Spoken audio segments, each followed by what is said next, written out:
Why do so many businesses fail, even when they have great ideas, talented individuals, and plenty of passion? The truth is, business failure isn't normally about hard work. It's about the wrong systems, strategies, and financial decisions. I'm Molly, founder of Greenwald Financial Group, where we help businesses get control of their finances, make smarter decisions, and build lasting success. In this video, I'm going to walk you through the top reasons businesses fail, warning signs and red flags to watch for, and most importantly, how to avoid becoming part of that statistic. Grab a notebook. This could save your business. The stark reality of business failure can be seen through these statistics. 20% of small businesses fail within the first year. Nearly 50% fail within 5 years, and a mere 33% make it to the 10-year mark. And these failures, as I've stated, often have nothing to do with the quality of the product or service that you're delivering. The causes are operational, financial, strategic. Now, the good news is, failure is not random. It follows patterns, and the sooner you can recognize those patterns and become aware of them, the more chance you have to outsmart them.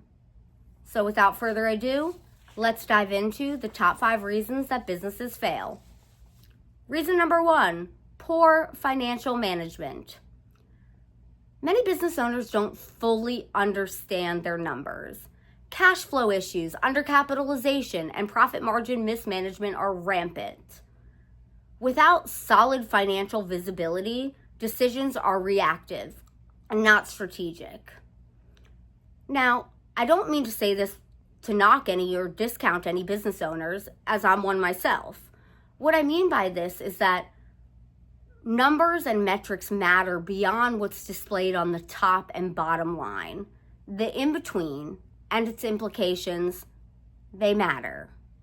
Additionally, information derived from financial statements is inherently going to be reactive because it's something that happened already in the past. This is why it's quintessential to have real-time financial data at your fingertips if you're an executive or if you're in the finance function in order to make proactive, strategic decisions. Because again, if you're waiting on the review of your financial statements to dictate how you run, you're already a month, 2 months behind. And that's not smart. Again, that's reactive, and it's not going to save your business. So, the solution to this is to ensure to implement proper bookkeeping, of course, cash flow forecasting, and key performance indicator tracking. By having those metrics in real time, updated on a daily basis, like things such as a KPI dashboard and cash flow forecasting, like a 13-week rolling cash flow, really gives executives and decision makers insight into the real-time current situation of their business. And that is much more effective in strategic decision making than, arbitrary data that may or may not still hold true. In certain scenarios, this is a case where you would want to work with a fractional CFO or an advisor to come in and bring that financial insight and discipline. Sometimes internal teams simply aren't aware that this is something that they are expected or that they should be doing. And oftentimes outside counsel can help your internal team to implement these functions and kind of teach them and why they're important. From there on out, you will have real-time data to make decisions, and that makes all the difference.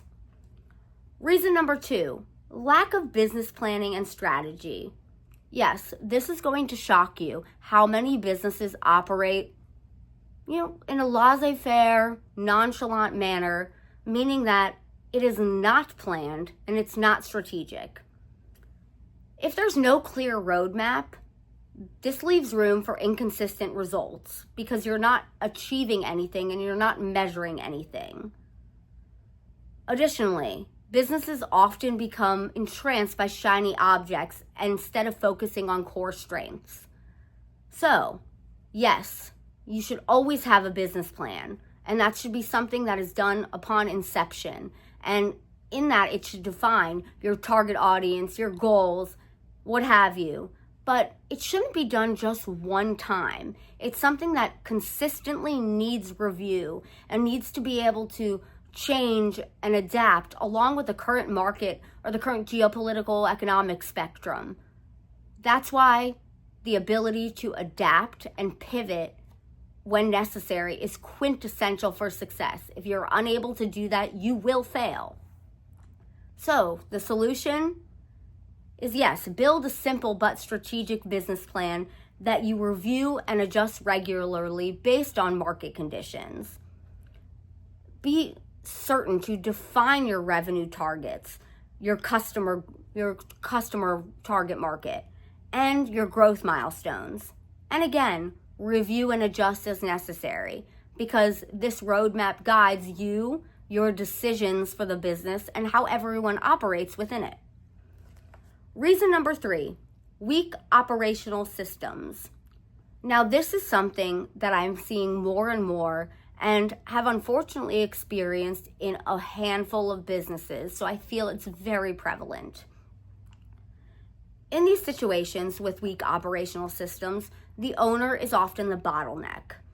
That is because in absentia of standardized processes for customer service, delivery, or any back office functions, everything needs to be run by the CEO or the owner. And when they have hundreds of questions coming at them all day long, they are a bottleneck because you're waiting for one person to answer. And that's no way to run an agile, lean, functional, successful team. Thus, we need to ensure to view this in 2 parts. Number 1, you must have SOPs, operating procedures, standardization, things that you can do on a day-to-day basis that don't require consent, input, or influence from the CEO, because they are supposed to be stepping out of day-to-day operations. You are supposed to be able to run the company based on the operational systems and save their brain space for the visionary, very strategic, high-level things that you need them for.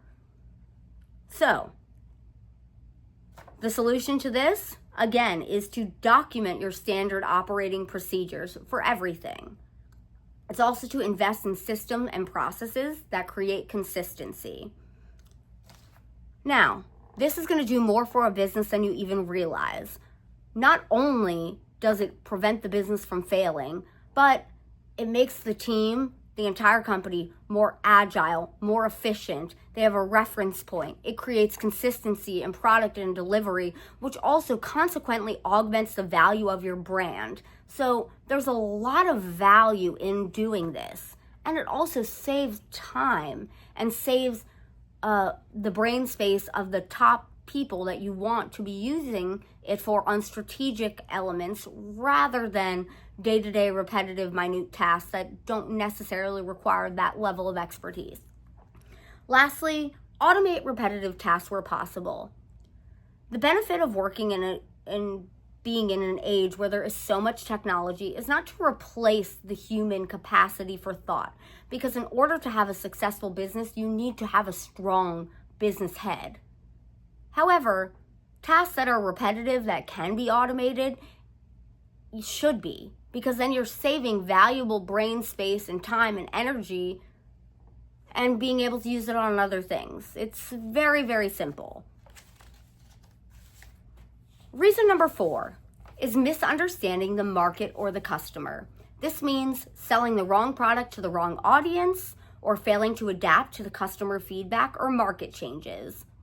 Now, just as we discussed, upon business inception, you are, of course, looking at your target market, trying to advertise and, be appealing to that group of people.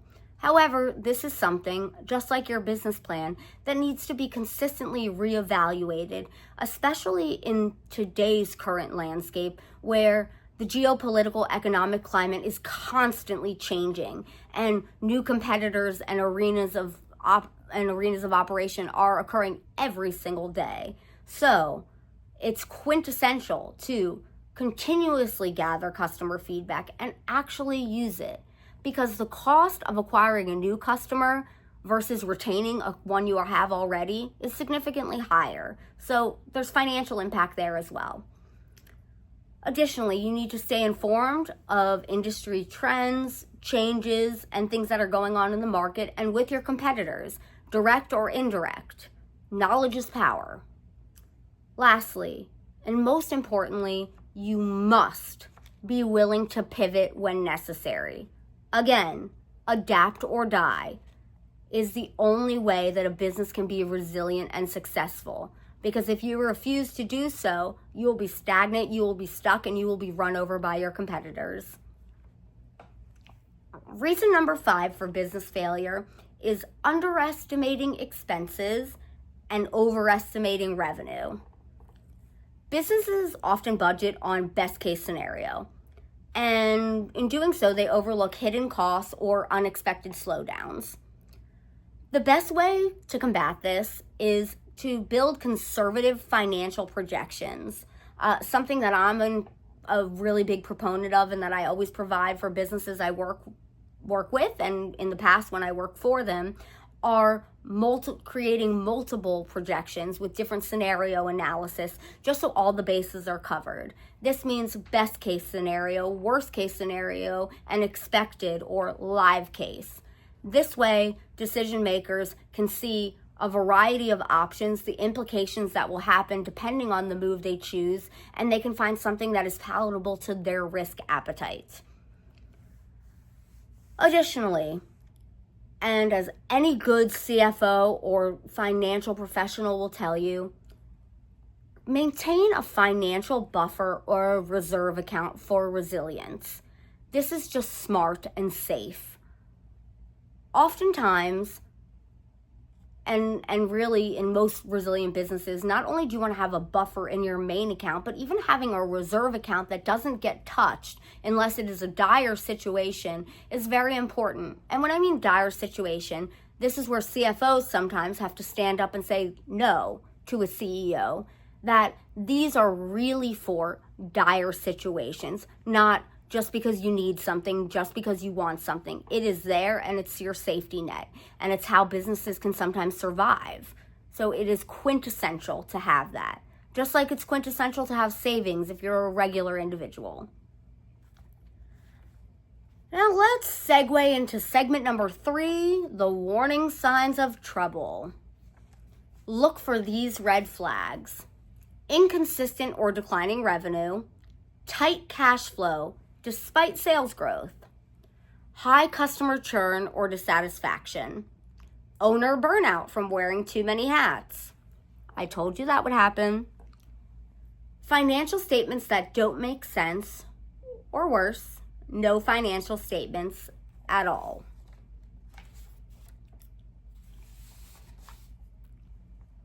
Let's discuss how to avoid failure and build resilience. Step number 1, get financial clarity. Regularly review your profit and loss, balance sheet, and cash flow.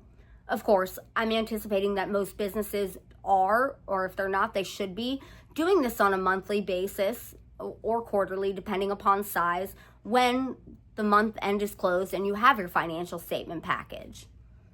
Additionally, build a KPI dashboard that's aligned with your goals, so you always have financial data at your fingertips in real time. Step number 2, systematize your business. Create repeatable processes. I think we've talked about this, but strong operations lead to strong, successful companies. So, create repeatable processes. It makes it easier for the employees, it makes it consistent for the customers, and it also delivers high caliber work because everything is consistent, on brand, and you know what to expect. And that adds more value than you would think in today's world. Additionally, delegate low value tasks. As the head of a business or someone in a strategic position, you cannot do it all. It's not possible. And if you are doing it all, you're not doing it all well or as well as it could be done. So by delegating low value tasks to other members of your team, you are saving up valuable brain space to focus on strategic decisions, not just day-to-day operations. Additionally, you're also empowering people on your staff or in your team to learn new skills and grow as well. And after all, business growth means more than just one person growing. It means the entirety of your team and your company growing and developing. Step number 3 is to plan proactively. Create your annual budget and forecast, of course. However, hold regular business review sessions where you go over these and adjust, just as we talked about, based on market conditions, on performance, on new information, what have you. Be flexible, resilient, adapt, so you are proactive constantly. Step number 4 is to work with experts. Again, I'm not just saying this because that's what I do, right? Sure, I'm trying to sell you a service. But ultimately, what I'm trying to tell you is that a fractional CFO, a strategic financial consultant or advisor, can truly fill in the gaps of things that you might not be able to see and things that your internal team might not be able to see. They come and we shed an unbiased outside light on the situation, which can really be eye-opening and help you get your financial footing. That being said, business failure is not inevitable, but success requires more than passion. It demands planning, financial discipline, and the right partners. At Greenwald Financial Group, we help business owners like you build stronger, smarter, and more profitable companies through M&A advisory, CFO advisory, strategic consulting, and accounting and bookkeeping services. Visit www.greenwaldfinancialgroup.com to schedule your free discovery call. Don't forget to like, subscribe, or hit the bell for more business growth insights. Thank you for watching.